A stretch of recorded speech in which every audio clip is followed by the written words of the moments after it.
Olá, boa tarde, seja muito bem-vindo, nós estamos ao vivo. Agora são 15 horas e 30 minutos pontualmente pelo horário de Brasília. Eu sou o Kleber Werneck e a partir de agora você confere comigo as principais notícias nesta edição da tarde do Redação HIT. Olha só, nós já vamos iniciar essa edição com novidades vindas lá da CBF. O técnico Carlo Ancelotti está ao vivo neste momento, anunciando os convocados para a data FIFA de outubro. Os compromissos serão 2 amistosos contra a Coreia do Sul e Japão nos dias 10 e 14. Vamos então ouvir um pouco da fala do treinador do Brasil, o treinador italiano. Pedro de Flamengo, delantero centro de área de penalti, porque a veces tú precisas tener un delantero de área cuando tú tienes total control del juego, que mete muchos balones al área, tú tienes que ter um delantero com esta característica. Tá aí, então, algumas palavras do treinador e daqui a pouco o Bruno Buenos Aires vai trazer a lista completa, a convocação da seleção brasileira e para a gente saber se tem ou não novidades e também mais notícias do esporte. Agora a gente vai mudar de assunto para falar que o governo federal divulgou hoje as novas normas que proíbem as pessoas que recebem o Bolsa Família de fazer apostas online. O governo federal publicou regras para impedir que os beneficiários de programas sociais como Bolsa Família utilizem o dinheiro pago pelo governo para apostar nas chamadas bets. A fiscalização será feita pela casa de aposta, que deve encerrar a conta do usuário em até 3 dias. As empresas deverão realizar consultas em um sistema do governo para descobrir quais usuários recebem Bolsa Família ou BPC. De acordo com o governo, as bets deverão realizar consultas em um sistema público no momento da abertura e cadastro e também na realização do primeiro login do dia. Além disso, as casas de apostas online têm 45 dias contados a partir de hoje para consultar todos os CPFs cadastrados no sistema do governo. Segundo dados oficiais do Ministério do Desenvolvimento e Assistência Social, o BPC contava com mais de 3 milhões de beneficiários em julho deste ano. Só no primeiro semestre de 2025, as empresas de apostas faturaram 17 bilhões de reais. De acordo com o governo, esse valor representa o total de apostas menos os prêmios pagos, o que pode ser indicado como gasto efetivo dos apostadores no período. E a gente continua com o nosso jornalismo dinâmico aqui, mostrando a notícia enquanto ela acontece. Vamos agora até a Câmara dos Deputados em Brasília, ao vivo, porque hoje vai ser votado o projeto de lei que envolve uma grande expectativa para o governo. Os deputados vão decidir se pessoas físicas que ganham até R$5 mil mensais serão isentas do imposto de renda. A sessão já começou por lá e, nesse momento, os parlamentares estão fazendo breves discursos sobre assuntos que eles julgam serem importantes para o país, antes da votação da ampliação da isenção do imposto de renda. Vamos ouvir, então, agora um pouco da sessão. Obrigado pelo anunciamento de Vossa Excelência nos meios de comunicação da Casa, na Voz do Brasil. Deputado Gilson Daniel, 1 minuto. Senhor presidente, é com alegria que anuncio no plenário da Câmara dos Deputados que acabamos de votar a PEC 14, a PEC dos agentes de saúde e agentes de combate às endemias. Votamos agora... Está acontecendo nesse momento na Câmara dos Deputados. E como eu disse, esse é um projeto muito importante. Nós preparamos uma reportagem para explicar melhor essa proposta de mudança no imposto de renda para você que nos assiste. Vamos conferir. O texto, enviado ao Congresso Nacional, já foi aprovada por uma comissão especial em julho e aguarda análise pelo plenário principal da Câmara. A proposta prevê isenção de imposto de renda para pessoas com renda mensal até R$5 mil ou 60 mil por ano. O projeto também prevê desconto para quem ganha até R$ 7.350 mensais. Para compensar a perda de arrecadação, o relator Arthur Lira manteve a proposta do governo de tributar com uma alíquota progressiva de até 10% dos rendimentos acima de 600 mil por ano. A alíquota máxima incidirá para quem recebe anualmente a partir de 1.200.000. A alíquota não valerá para quem já paga 27,5% de imposto de renda. Lira também acrescentou um dispositivo que destina parte do dinheiro com excesso de arrecadação a estados e municípios. De acordo com o parecer, mesmo com a ampliação da faixa de desconto parcial, haverá uma sobra de 12 bilhões e 700 milhões até 2027. Esse dinheiro será usado para compensar a redução da alíquota da contribuição sobre bens e serviços, instituída pela reforma tributária. O texto ainda terá que passar pelo Senado Federal e depois ser sancionado pelo presidente Lula para entrar em vigor. E para falar mais sobre esse assunto que interessa para todo mundo, nós vamos conversar agora com um especialista. Nosso convidado é o Wellington Mota, ele que é diretor tributário da Confirp Contabilidade. Boa tarde, Wellington, seja muito bem-vindo ao nosso jornal, grande prazer recebê-lo aqui. Boa tarde, Kleber, você que nos assiste, uma satisfação muito grande estar aqui. Wellington, primeiro então eu peço que você explique, com a sua didática pessoal aí, para as pessoas que nos assistem, essa proposta de novas regras de isenção do imposto de renda. O que te chamou a atenção? Olha, é uma promessa de campanha do atual governo, que prometeu que até o fim do mandato ia isentar do imposto de renda para quem ganha até R$5 mil por mês. Então, veio esse projeto de lei e, ao que parece, está muito bem encaminhado. Esse atual governo tem uma articulação muito poderosa e nós acreditamos que será aprovado, sim, essa isenção. Então, basicamente, como que funciona? A partir do ano que vem, a partir de janeiro de 2026, todas as pessoas que ganham até R$5 mil por mês serão totalmente isentos do imposto de renda, não paga nada. Quem ganha de 5 mil até 7.350 vai ter um desconto progressivo até que acima de 7.750 continua a tabela normal sem nenhuma dedução. Além disso, tem mais ainda duas modalidades. A partir de janeiro, quem tiver retirada de lucros acima de 50 mil por mês vai sofrer um desconto de 10%, que é a chamada tributação sobre altas rendas. E, além disso, mesmo que a pessoa retire lucros abaixo de 50 mil, aí, nesse caso, ela vai ficar dispensada, não vai sofrer esse desconto de 10%. Mas aí, na declaração de ajuste anual, a declaração de imposto de renda, vai somar todas as rendas. Quem ganha acima de R$600 mil vai também ter uma tributação que pode variar de 0% a 10%. Então, quem tem altas rendas, de 600 mil no ano acima disso, vai sofrer uma taxação que pode variar até 10%. E quem tiver rendimentos acima de 1.200.000 no ano, aí vai ter uma tributação linear de 10%. Basicamente é isso. E quando se fala em imposto, a grande preocupação é que a cobrança promova a justiça social, ou seja, quem ganha mais paga mais e quem ganha menos paga menos ou nem paga, se for o caso. Você acredita que essa proposta cumpre esse princípio de justiça social? Olha, eu quero acreditar que sim, ainda que não de forma satisfatória, ela já é um grande avanço, tributando menos quem tem uma renda menor e taxando mais quem tem uma renda maior. Obviamente que no Brasil tributa-se muito o consumo, Você vai comprar uma mercadoria, você paga 30%, 25%, 20% só de tributos. Já em países desenvolvidos, eles tributam menos o consumo e tributam mais a renda. Então, no Brasil, a gente acha que 27,5% é alto, realmente é alto, porque nós já pagamos muitos impostos sobre o consumo. Se o consumo fosse menor e tivesse uma tributação de altas rendas mais justa, quem tivesse pagando mais, como nos Estados Unidos, na Alemanha, que chega quase a 50% do imposto de renda para quem tem altas rendas, talvez houvesse uma justiça fiscal. Mas essa iniciativa já é um grande avanço. Eu acredito sim que vai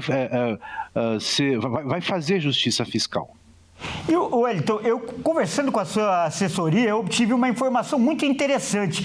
Você fez uma conta, que essa proposta pode proporcionar até um 14º salário para o trabalhador todo ano. Explica pra gente esse raciocínio, por favor. Desde o começo do projeto, nós temos acompanhado, nós até promovemos palestra aqui no nosso escritório sobre esse tema, porque mexe com muitos empresários, né? Vai passar a taxar, a tributar as retiradas de lucros a partir do próximo ano, se for aprovado. Nós acreditamos que vai ser aprovado o projeto de lei. Então, nós fizemos palestras aqui e, para isso, nós fizemos contas, né? E nós fizemos contas para quem ganha R$3.000, que vai ter uma economia no ano, tá? De R$350 aproximadamente. Quem ganha R$4.000 vai ter uma economia no ano aproximadamente de R$1.500. Quem ganha R$5.000 vai ter uma economia de R$4.067. Isso representa 81% do salário do mês. Isso representa quase um salário a mais, né? Quase um 14º salário. E aí quem ganha R$6.000 já vai ter um pouquinho de redução, né? Baixa para R$2.600, que corresponde a 46% de um salário, e assim por diante. Todos esses nossos cálculos estão disponíveis lá no nosso site, calculadora do imposto de renda.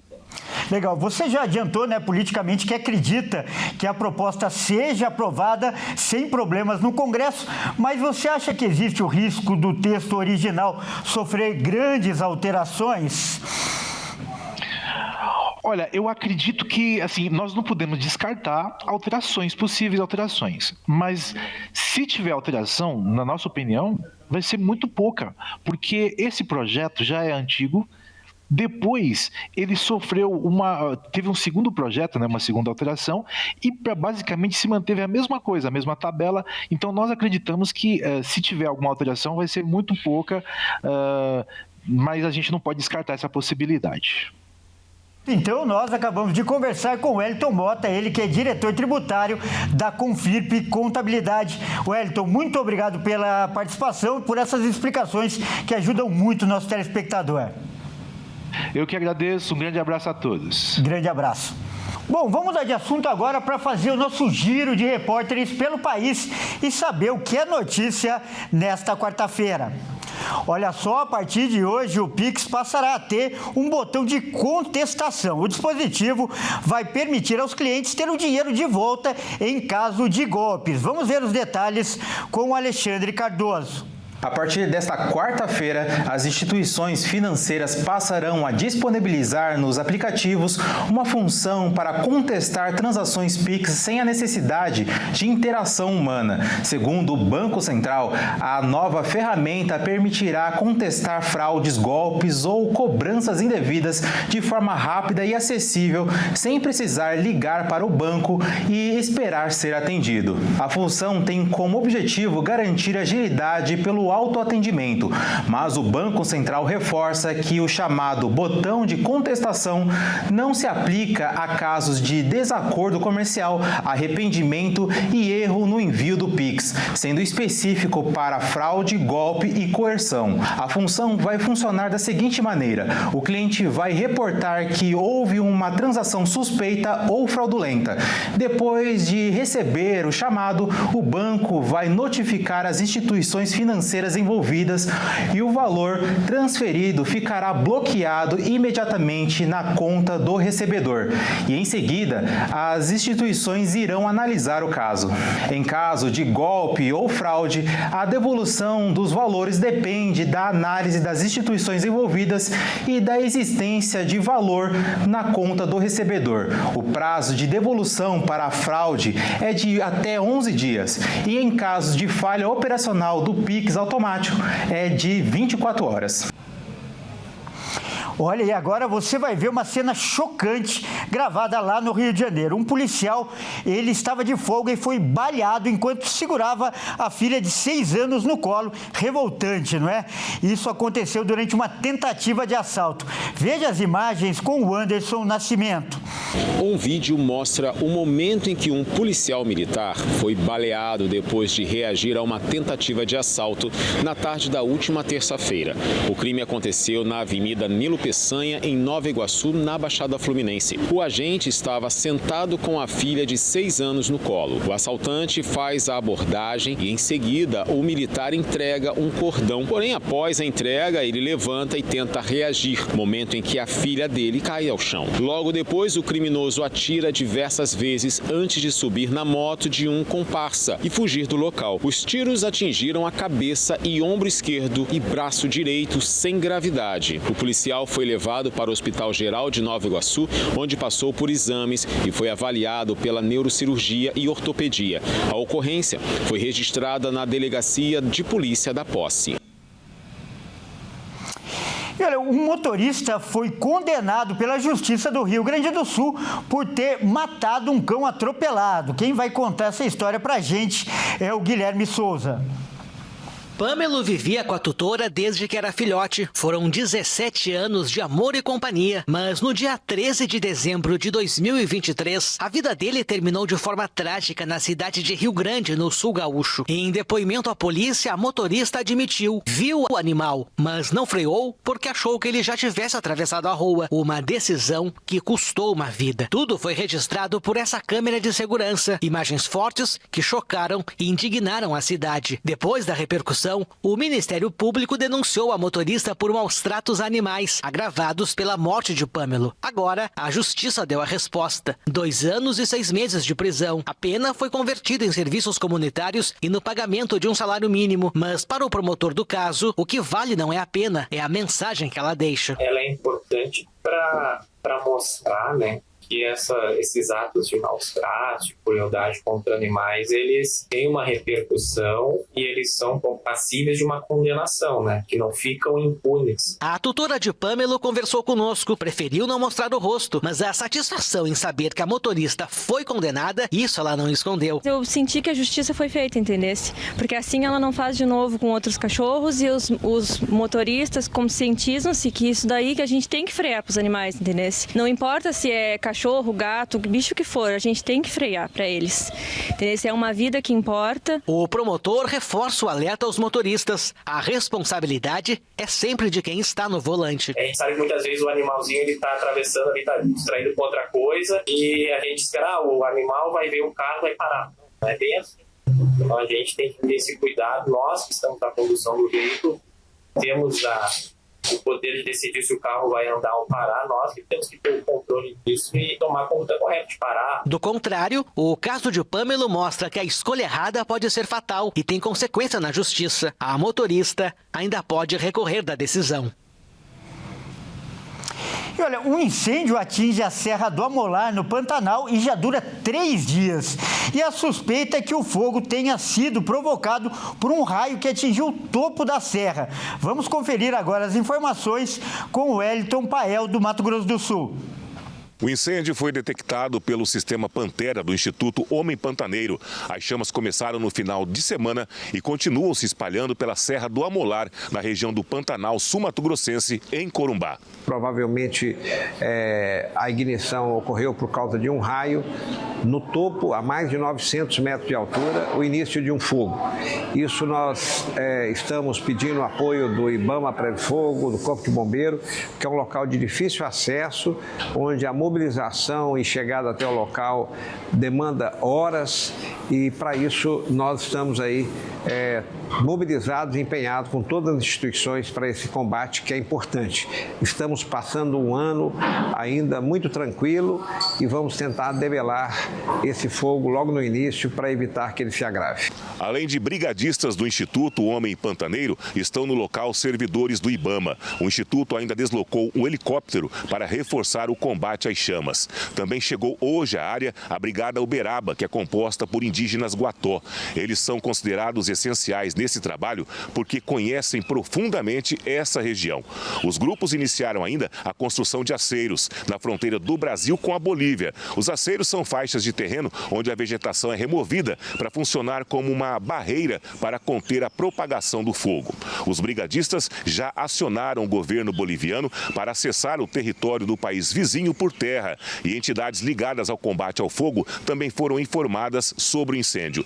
Brigadistas de São Paulo e do Paraná foram acionados para se deslocar ao Pantanal. Para essa semana, ainda há previsão de chuva, o que pode ajudar ao combate às chamas. O incêndio é o primeiro registrado na Serra do Amolar este ano.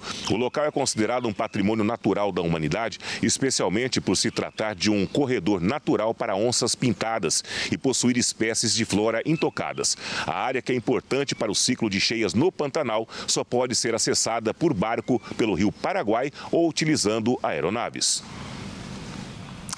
E olha, a cidade de Criciúma, em Santa Catarina, está promovendo, olha só, um concurso de X-salada. A Michele Veiga vai trazer mais informações para a gente.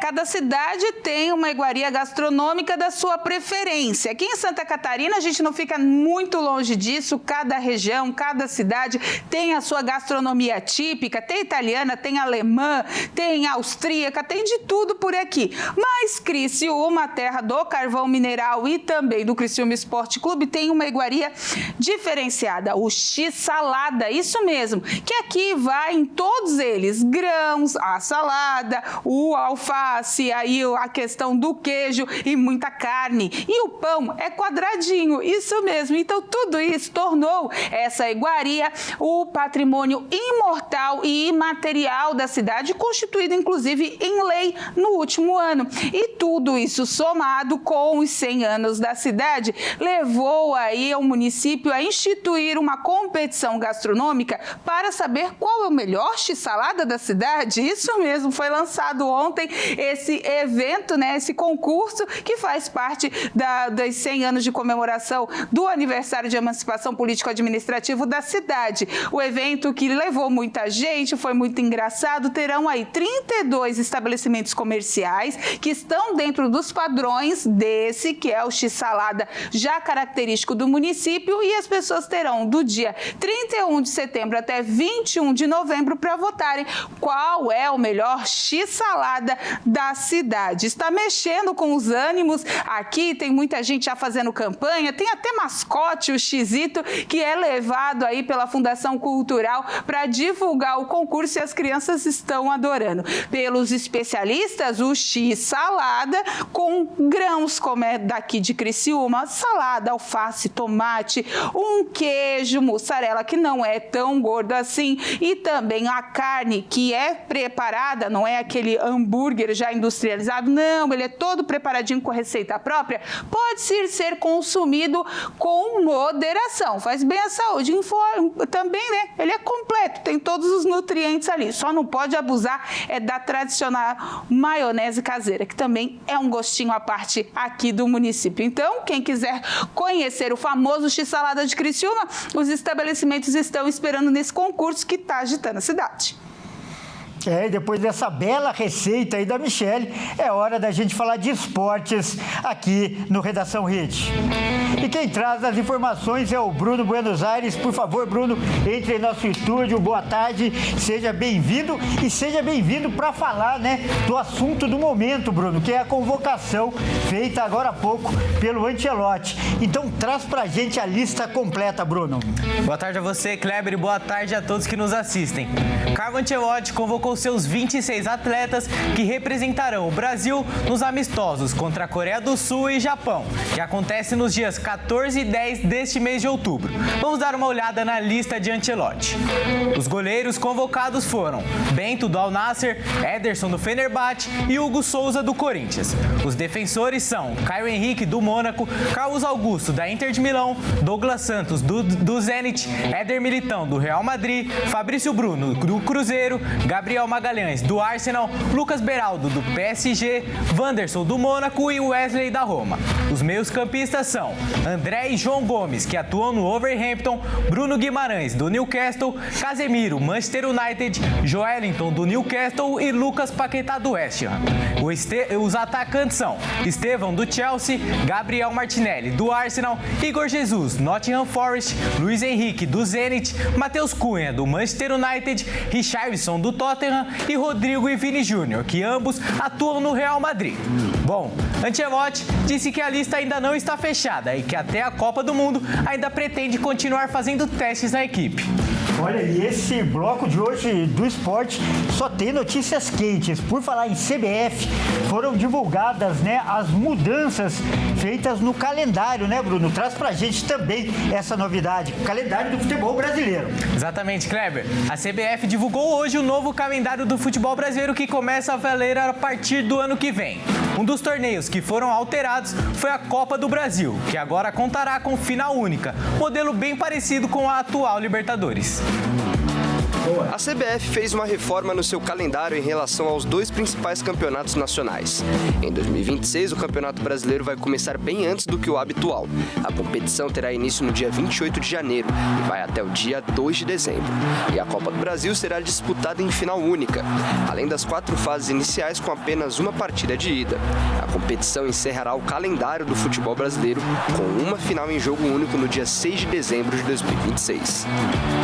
Os pré-requisitos para a escolha do local serão acesso fácil para torcedores, rede hoteleira, capacidade para receber 2 torcidas e infraestrutura adequada. Entre a semifinal e a final haverá um espaço de 1 mês para que os torcedores possam se planejar para viajar caso necessário. Essas mudanças têm o objetivo de tornar o calendário mais equilibrado e valorizar ainda mais as competições, e fazer com que os clubes da elite do Brasil joguem menos partidas. Além disso, a CBF também determinou que os campeonatos estaduais serão disputados de 11 de janeiro a 8 de março, com limite de 11 datas. Com a mudança, haverá semanas com a disputa das 2 competições. Nas finais dos estaduais, haverá uma semana livre para as decisões, sem rodadas do torneio nacional. A CBF também pretende ampliar o calendário para clubes da base da pirâmide nacional. A entidade, portanto, criará torneios regionais para todas as federações do Brasil. Os clubes que disputarem competições da Conmebol não participarão desses torneios, e os clubes do Espírito Santo jogarão a Copa Centro-Oeste. A Copa Sudeste será disputada por 12 clubes, 2 vagas para cada estado. A Copa do Nordeste terá um aumento no ano que vem. 20 clubes vão disputar o torneio. E a Copa Verde terá 24 participantes e será dividida entre Copa Norte e Copa Centro-Oeste. Os vencedores de cada uma das regiões se enfrentarão para decidir o campeão da Copa Verde. Bruno, e hoje nós ainda temos jogos do Brasileirão, não é mesmo? Com certeza, Kleber, bastante jogo. Vamos dar uma olhada aí na tabela. Iniciando a rodada, o Palmeiras vai receber o Vasco às 19 horas no Allianz Parque, em São Paulo. No mesmo horário, encontro de paulistas do interior. O Mirassol vai encarar o RB Bragantino no estádio Campos Maia, em Mirassol. E ainda às 19 horas, o Sport duela com o Fluminense na Ilha do Retiro, em Recife. Mais tarde, às 19h30, o Internacional vai receber o Corinthians no estádio do Beira-Rio, em Porto Alegre. O Inter terá a estreia de Ramon Dias e Emiliano no banco de reservas em seu estádio. Também será o primeiro reencontro dos técnicos argentinos com seu ex-clube. Mais tarde, às 21h30, o Botafogo encara o Bahia no estádio do Newton Santos, no Rio de Janeiro. No mesmo horário, encerrando os jogos de hoje, o Santos recebe o Grêmio na Vila Belmiro, em Santos. Então é isso, Kleber, eu fico por aqui. Uma ótima tarde a você e a todos que nos assistem. Até mais. Muito obrigado pelas informações, Bruno, e até mais. Essa edição também fica por aqui. Eu agradeço demais a sua companhia. Você que não nos acompanha pela Rede TV, fique com a sua programação local. E você que está na Rede TV, fique agora com o programa Consulta ao Doutor e com a Dani Parisi. Ótima tarde e até mais.